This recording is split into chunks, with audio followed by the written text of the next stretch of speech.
Ukraine, il y aura un avant et un après Ukraine. Là, on est en train de passer réellement sur une nouvelle dimension, et la doctrine d'emploi des drones qui va se faire pour les prochaines décennies, on est en train de la voir apparaître devant nos yeux. Bonjour à tous et bienvenue sur l'Express. On est super content pour cette vidéo d'accueillir Xavier Titelman. Bonjour. Bonjour. Donc vous êtes consultant en aéronautique et défense et vous êtes aussi l'auteur d'une chaîne YouTube qui marche pas mal, qui est à votre nom d'ailleurs, notamment grâce à vos décryptages sur la guerre en Ukraine depuis un an. On est content parce qu'on a pu préparer cette émission ensemble à l'occasion de l'anniversaire de l'invasion de la Russie en Ukraine. On a voulu choisir les drones parce que c'est vraiment ce qui nous a marqué le plus dans cette guerre depuis un an. Mais avant de vous parler du sommaire et de tous les sujets qu'on voudrait aborder, je sais que vous revenez d'Ukraine, vous y étiez il y a 2-3 semaines. Combien de jours vous avez passé là-bas? Qu'est-ce que vous avez pu voir? Qu'est-ce que vous avez pu percevoir sur place? Alors moi j'ai passé que 8 jours, donc c'est vrai que c'était assez court, surtout que le pays est très très grand. J'y suis allé d'abord pour des raisons humanitaires, c'est-à-dire qu'on a amené du matériel sanitaire pour des hôpitaux, de la nourriture, des couvertures, donc vraiment le besoin sur place. Et j'ai profité de ces déplacements pour rencontrer des gens avec lesquels je suis en contact depuis longtemps, des militaires, voir un petit peu sentir le terrain. Et alors ce que je ne m'attendais pas, c'est de trouver un pays qui a envie de se battre et qui n'en a pas les moyens. C'est-à-dire que plusieurs fois j'ai des jeunes qui m'ont dit même donnez-nous des armes, moi je veux aller me battre mais on n'a rien. Et je leur ai dit, mais vous inquiétez pas, regardez, on va vous donner 30 chars. Il me fait, mais 30 chars, ça veut dire qu'il y a 200 Ukrainiens qui pourront se battre. On est des milliers et des milliers à vouloir y aller pour défendre notre pays. Donc même les fusils d'assaut et tout ça, ils en ont pas assez. Il manque de tout. Il manque de tout. Et ils me disent, et moi, ma tante, elle est coincée en zone occupée. L'autre, il y en avait un, sa sœur avait été violée dans le sud où ils n'arrivent pas à faire passer la sœur dans la zone non occupée. Donc j'ai vraiment un retour où j'ai envie, enfin, eux, ils ont besoin d'être aidés encore plus, très clairement. Alors, on fait un rapide tour d'horizon du sommaire de cette vidéo. On va d'abord s'intéresser à la révolution des drones, révolution aussi dans la façon de faire la guerre aujourd'hui. On va faire un petit point de situation sur les drones ukrainiens et à quel point ils sont en pointe dans ce domaine. À l'inverse, un point de situation sur les Russes et à quel point ils sont à la peine en quantité, mais ça aussi c'est la surprise, en qualité de matériel. On va ensuite se poser la question, est-ce que ces drones ont un vrai impact sur le terrain ou est-ce que finalement la guerre, ça reste une affaire de tanks, d'artillerie et d'infanterie? Et puis après, rapidement 2 points. Est-ce que l'avènement de ces drones, c'est la fin des tanks? Ça, c'est une question qui ne met pas tout le monde d'accord. On va voir ce que vous en pensez, Xavier. Et puis toute la paranoïa psychologique occasionnée par ces drones. Vous allez voir des dizaines de vidéos qu'on voit sur les réseaux sociaux de ces fameux drones qui mènent la vie dure aux Russes dans les tranchées ou qui sont dans leurs tanks. Et puis on s'intéressera enfin à l'avenir des drones. À quoi ça va ressembler sur le champ de bataille dans 5 ou dans 10 ou dans 15 ans? Des essaims de drones peut-être? L'intelligence artificielle peut-être? Ça soulève des dizaines de questions sur le plan opérationnel mais aussi sur le plan éthique.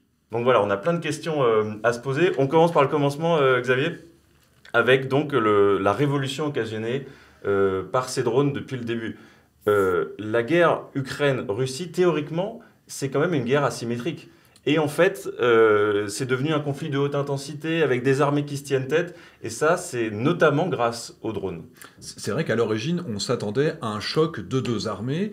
Et on a vu apparaître dans ce choc également la guerre asymétrique avec ce qu'on appelle la technoguerria, c'est-à-dire le détournement de moyens civils, des drones civils qu'on peut acheter à $2000 dans le public, qui sont exploités à des fins militaires avec un effet qui est démultiplicateur.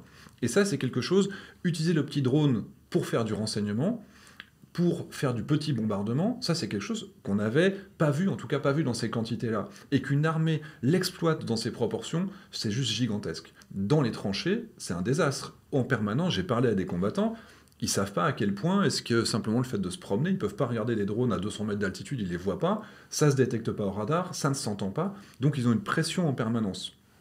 Et ça fait des dégâts qui sont colossaux. On parle de milliers et de milliers de morts. Ceux qui ont analysé ces vidéos, qui ont été collectées en nombre et en nombre, ils identifient déjà plusieurs milliers de morts uniquement par les bombes qui sont larguées par les Ukrainiens sur les forces russes. Les Ukrainiens, effectivement, c'est le seul domaine dans lequel ils ont la domination en nombre et en qualité, mais également en usage. C'est-à-dire que l'idée, l'innovation qui venait aussi du terrain, parce que c'est des gens comme toi et moi, qui sont mobilisés et qui finissent par aller se battre, mais qui y vont avec leur connaissance de petits drones, c'est eux qui ont apporté une fraîcheur. Et l'état-major ukrainien a permis à ces gens d'innover et de se lancer. Alors, ce qui est fascinant aussi, c'est que la doctrine d'utilisation des drones, c'est-à-dire la façon de les utiliser en coordination avec les tanks, avec l'infanterie, etc., est en train de s'écrire sous nos yeux en direct en fait, parce que on n'avait jamais vu une telle utilisation à outrance des drones et on ne sait pas encore ce que ça va donner en fait concrètement dans les prochaines années. Il est très clair que l'Ukraine, il y aura un avant et un après Ukraine. Il y aura un avant et un après aviation avec la Première Guerre mondiale. Et donc là, on est en train de passer réellement sur une nouvelle dimension et la doctrine d'emploi des drones qui va se faire pour les prochaines décennies, on est en train de la voir apparaître devant nos yeux. Qu'est-ce qu'on commence à voir d'ailleurs un petit peu? Alors, il y a plusieurs éléments. Il y a le fait qu'il faille absolument être capable de se défendre, parce que vous l'avez dit, des chars qui valent des millions d'euros, qui peuvent être détruits parce qu'ils avaient laissé la trappe ouverte et qu'on fait laisser une petite bombe qui tombe, ça c'est un emploi qui était inattendu. Le fait que les Ukrainiens, par exemple, qu'il y avait la grande offensive au début, en février, début mars, vers Kiev, dans lequel on a ce grand embouteillage, on s'en souvient, dans lequel des dizaines et des dizaines de kilomètres de véhicules étaient encombrés, tout ça, c'est arrivé parce qu'ils avaient commencé à viser spécifiquement les camions d'essence. Et quand ils font exploser des camions d'essence, ça fait des belles vidéos. Donc c'est un petit peu pour ça aussi. Oui, il y a une guerre de communication fascinante aussi. Même les unités ukrainiennes entre elles ont commencé à se faire une guerre pour avoir la plus belle explosion. Parce qu'au début, ils ont plus ou moins essayé de casser des tanks, ils n'ont pas réussi. Aero-Rozvidka, qui est devenue une unité assez réputée dans l'utilisation des drones, ils ont visé un camion-citerne. Et à partir de là, tout le monde a fait « mais moi aussi, je veux une grosse explosion pour mon unité ». Et c'est ça qui a fait que cette offensive russe sur Kiev au début s'est trouvée bloquée. C'est parce que quelques gars sur des quads ont balancé des drones qui ont spécifiquement visé les camions d'essence parce que c'était le seul moyen de bloquer les Russes. C'est aussi ça la guerre à l'ère des réseaux sociaux. Allez, on s'intéresse maintenant justement aux drones ukrainiens. Est-ce que, avant de s'intéresser à quel point ils sont en pointe et ingénieux, est-ce qu'on peut faire un petit inventaire de tous les drones qu'ils utilisent et pour quelle utilisation aussi? Alors, d'abord, on peut parler des petits drones civils détournés de leur usage. Ça va aller des DJI Mavic à 2000 € qui vont faire de l'observation, qui vont regarder, qu'on peut adapter avec des petites grenades qui vont faire 100 grammes, qui maintenant ont évolué avec des queues qui sont en imprimante 3D, donc beaucoup plus efficaces, jusqu'à des drones civils à 8000 €, par exemple avec des caméras infrarouges qui permettent d'avoir le même usage la nuit. Quand on monte un petit peu, on a également des drones civils détournés, par exemple le Mujin 5 qui a été utilisé par les Ukrainiens. Ils ont mis de l'explosif à bord, ils l'ont lancé à plusieurs centaines de kilomètres. Il a été tapé sur, par exemple, la raffinerie de Rostov-sur-Don, et la même chose sur le siège de la mer Noire en Crimée. Le drame, accessoirement, c'est que c'est pas détectable, et que l'armée russe, qui était très réputée pour sa défense aérienne, n'est pas capable de voir arriver des drones civils qui coûtent absolument rien. Quand on passe sur les drones militaires, par exemple, on peut parler du Lelek A100, qui est un drone, là on a une voilure fixe, donc c'est-à-dire qu'il va plus loin, il va avoir une portée de plusieurs centaines, il va durer plusieurs heures en vol, il va avoir quelques centaines de kilomètres de distance, et là c'est pour faire du renseignement, de l'observation, voire pouvoir balancer quelques petites mines, mais finalement quand on va à l'horizontale on est beaucoup moins précis, et puis on continue à monter en ampleur, par exemple avec le drone Bayraktar TB2, qui a fait beaucoup de bruit, qui est un gros succès de la part des Turcs. Donc là, c'est pas de la conception. Il a même eu donc des chansons à sa gloire. Au début, en tout cas, de la guerre, on les a un peu moins entendus par la suite.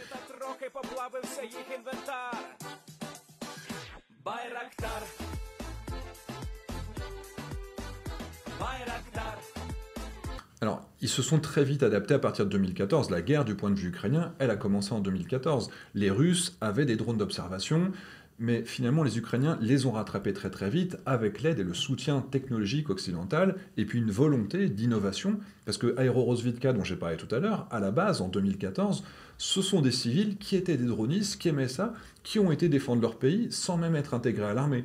Ils ont fait du renseignement offensif, ils ont fait du bombardement sans avoir la moindre légitimité. Voilà, c'est une unité vraiment de civils qui se sont spécialisés sur le drone depuis 2014. Des geeks à lunettes. Donc vraiment, mais c'est vrai, quand on les voit, ça n'a pas l'air d'être les combattants qu'on a envie d'avoir au front. C'est vraiment les geeks à lunettes. Aujourd'hui, ils sont en treillis avec l'armée ukrainienne. Maintenant, ils sont intégrés dans l'armée ukrainienne. Donc il y a cet emploi, qui a cette montée en puissance, mais d'abord par l'usage. C'est pas par la qualité technique, parce que tout le monde pouvait avoir ces drones-là, et n'importe quel aéromodéliste pouvait faire ça. C'est vraiment par l'usage qu'ils ont choisi d'en faire, l'intégration dans chaque unité, d'avoir des drones pour cibler. Donc finalement, la supériorité technologique n'était pas réellement là. C'est simplement que l'armée ukrainienne a décidé d'en acheter des masses et des masses. Côté russe, justement, on vient de répondre un petit peu en partie au problème. On a vu des vidéos de réseaux sociaux de drones russes capturés, disséqués, et alors là, c'était la surprise. En fait, on a une grande déception sur l'armée russe, sur la qualité de l'armement russe, qui n'est pas spécifique aux drones, mais les drones en font partie. Parce qu'ils avaient des annonces avec le Forpost Air, en fait, ils n'en avaient même pas une dizaine. Dès qu'ils en ont perdu 2, ils les ont retirés du front, et ils ont arrêté de partager des images, mais on ne les voit plus sur le front. On avait par exemple ce Orlandis. Le Orlandis, c'est le drone qu'ils ont vanté comme étant génial, comme étant une technologie supérieure, qu'ils ont employé en Syrie, qu'ils ont déployé là. Et puis quand il est tombé, qu'on l'a ouvert, le capteur principal, c'était une caméra à 500 $. Et le réservoir, c'est une bouteille d'eau. Donc c'est du matériel qui coûte absolument rien et que l'armée russe achète plus de 60 000 $. Ce qui prouve aussi qu'il y a du blanchiment d'argent dans des proportions incroyables. Ah oui, là, il y a des intermédiaires qui doivent s'en mettre plein les poches, qui ont des belles maisons sur la Méditerranée. D'accord. Donc, non seulement la qualité n'était pas là, la masse n'était pas là, mais en plus on se rendait compte que l'armée russe s'était fait arnaquer dans ses achats. Autre chose qu'on a pu voir à travers pas mal de vidéos, ce sont des drones russes qui publient ensuite des vidéos de leurs images d'explosifs qu'ils ont voulu envoyer sur des tanks, etc. Mais alors parfois, ça tombe à côté. Et pourtant, ils le publient quand même. Alors moi, j'aimerais bien comprendre comment c'est possible, parce que les Ukrainiens en général publient des vidéos de leurs drones et à chaque fois, ça va au but, quoi. Oui. Et les Russes, pas toujours. Alors, est-ce qu'ils ne sont pas capables d'avoir les mêmes images ou est-ce que... Voilà, comment vous percevez ça? C'est une vraie question. Pourquoi partager ces échecs? Quand on fait de la communication à visée de propagande, on essaie de se montrer bon. Donc quand on regarde les vidéos ukrainiennes où ils tirent, c'est coup au but à 100%. Voilà, on ne sait pas combien il y a eu de tentatives avant, mais en tout cas, ils montrent que parfois ça va au but, quoi. Mais ce qui fait qu'on a aussi une capacité à suivre le nombre de destructions dans les deux camps. Ça, c'est aussi intéressant en termes de sources ouvertes, de renseignements sources ouvertes, c'est absolument fondamental. Quand on regarde les équipements et les images partagées par la Russie, parfois ça tape à côté, parfois on voit que ça n'a pas été suffisamment efficace, parfois on voit même que ça n'a pas du tout touché la cible, et on a même des bavures où ils tirent sur leurs propres équipements. Par exemple, un système de défense aérienne... Et ils publient quand même derrière. Peut-être qu'ils n'ont pas fait attention, mais sauf que quand nous on voit l'image, il y a un gros Z sur le côté du système de défense aérienne qui vise, ils ont détruit leurs propres équipements. Pourquoi est-ce qu'ils font ces erreurs de communication? Aujourd'hui, on n'a pas réellement de réponse, mais c'est vrai qu'il n'y a pas de filtre, alors qu'on sait très bien qu'il y en a beaucoup des filtres, mais quand on sait qu'ils ne voient pas ces choses aussi basiques, aujourd'hui, c'est une vraie question. Le prochain chapitre qu'on voulait aborder, justement, c'est le réel impact sur le terrain et sur le cours de la guerre. Parce que tout le monde n'est pas d'accord, en réalité, sur la réelle efficacité des drones sur le terrain. Et certains disent, non mais c'est pas avec non plus des drones qu'on gagne une guerre. Non. Comment vous percevez, vous interprétez ce débat? Où est-ce que vous vous situez par rapport à ça? Moi, je considère que c'est un démultiplicateur de force. Le drone augmente la capacité du fantassin, augmente la capacité de l'artillerie, permet de voir des chars qui vont arriver, permet de cibler mieux. Donc on a beaucoup de capacités. Mais c'est vrai qu'après, le fait d'avoir tué quelques centaines de Russes ou inversement quelques centaines d'Ukrainiens en balançant des petites bombes, ça ne change pas le cours de la guerre. Il y a un effet réseaux sociaux là peut-être aussi. Ça joue sur la communication, ça joue sur le moral, mais ça joue quand même sur l'attrition. Parce qu'au final, quand on détruit réellement, physiquement, quelques dizaines de chars, quelques centaines de camions, on parle en centaines, donc c'est quand même gigantesque, quelques systèmes d'artillerie, finalement ça a quand même un effet global par l'attrition sur le long terme. On est sur 1 an, ils ont consommé des milliers et des milliers de drones, la masse fait qu'au final il y a un effet qui est peut-être pas tactique, c'est-à-dire qu'on ne gagne pas une bataille, mais il y a un effet stratégique global qui est l'attrition. L'attrition, qu'est-ce que c'est? C'est obtenir que l'ennemi ait tellement de pertes que la guerre ne soit pas soutenable pour lui. C'est ce que les Ukrainiens avaient obtenu par exemple sur le nord, quand les Russes ont dû se retirer de Kiev et de la zone du nord. C'était tellement douloureux, ils voyaient qu'ils n'arriveraient pas à obtenir quelque chose, donc ils se sont retirés du nord pour essayer de se concentrer sur le Donbass, qu'ils n'ont toujours pas pris 1 an plus tard. Mais au final, l'attrition, c'est le choix des Ukrainiens arriver à obtenir que l'armée russe se retire parce qu'elle a trop de pertes et les drones y contribuent. Alors vous dites justement les drones qui peuvent remplacer du matériel à l'avenir. Ça remplacera peut-être pas les tanks, mais est-ce que ça signe la fin des tanks? C'est une question qui met, pareil, pas tout le monde d'accord.